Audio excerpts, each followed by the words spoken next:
أعوذ بالله من الشيطان الرجيم. بسم الله الرحمن الرحيم، والصلاة والسلام على النبي الكريم سيدنا محمد بن عبد الله وعلى آله وصحبه حق قدره ومقداره العظيم.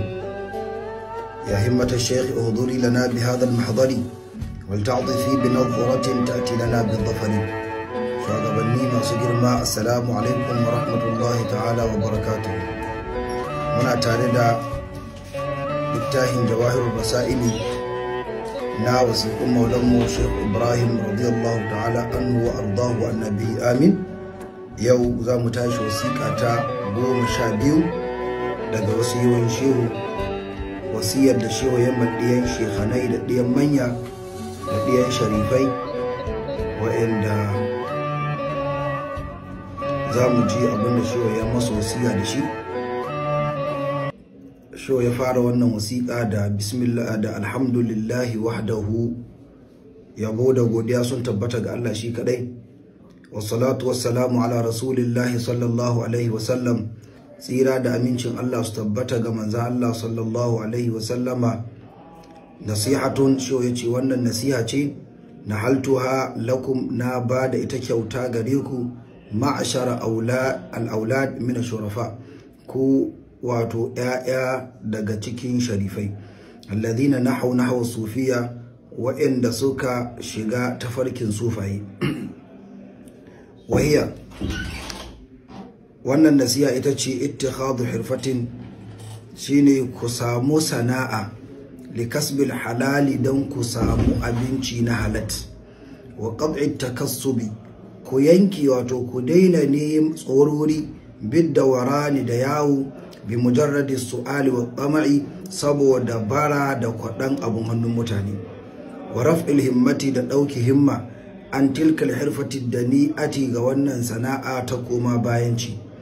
Wal takun hirfatukum fi Senegala tijaratun, wato ku sa kasuwancinku ko sana'arku a cikin Senegal, ku yi kasuwanci sayi da sayarwa, au kitabatan, ko ku yi rubutu a biya ku, au ta'liman, ko ku karantar, au hamlan, ko ma ku daku, la su'alan wa tama'an, ba roƙo ba kwaɗai ba.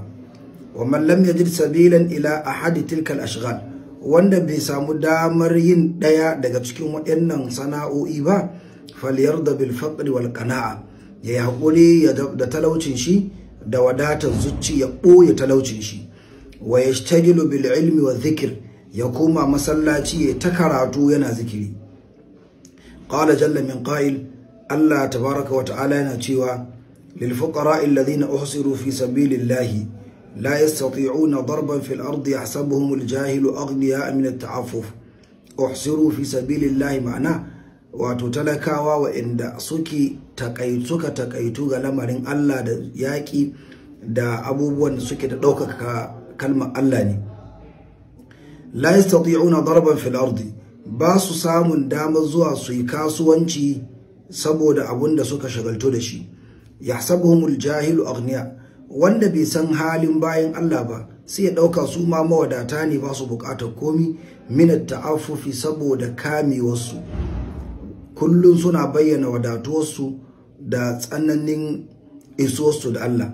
Ta'rifuhum bisimahum, da ka gansu zaka fahimce su da sifarsu. La yas'aluna an-nas ilhafa, ba su tambayar mutane da naci da hitina.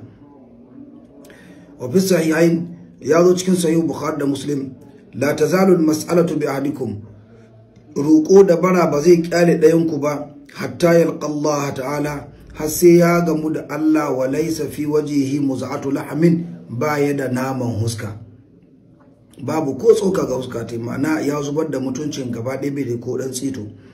Wa fi sittati, ya zo cikin sihahu sitta, an illa Aba Dawud, in banda Abu Dawud, li'an manzo Allah ce la'an yahtatiba ahadukum huzmatan ala dharihi, yace wallahi ɗayanku ya ɗauki itace, wato ya yi icce daga daji, ya ɗoro akan bayan shi, shigo gari ya sayar, khairul lahu min an yas'ala ahadan, ya fi mashi ya je ya roƙi wani, fayutihi aw yamna'uhu, ko ya samu ko ya hana mashi.